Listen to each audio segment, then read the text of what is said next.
Obitelj Šimić, nažalost, svi poznaju. Teška životna situacija bolesnog Marka dodatno se zakomplicirala mogućim gubitkom obiteljske kuće.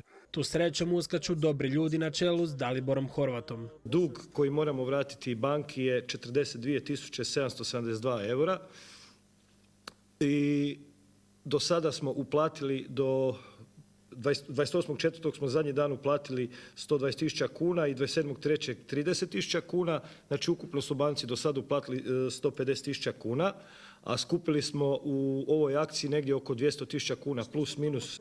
Do 5. srpnja dug banci u cijelosti bi trebao biti isplaćen. Do tada rijeka dobrih ljudi podigla se na noge. Među njima i trećemajci koji su i onako u teškoj financijskoj situaciji. Ove godine, znači od polovine svibnja pa zaključno negdje do 5. 6. lipnja, svaki radnik 3. maja svojim potpisom na jednu izjavu se obavezuje, to jest daje dozvolu da mu se od plaće obustavi 50 kuna koja će biti znači usmjereno na skrbnički račun obitelji Šimić. Skrbnički račun obitelji Šimić inače je otac gospođe Šimić, s obzirom da su svi drugi računi koje ima i Marko i Alisa su blokirani zbog ovrhe nad njihovom imovinom.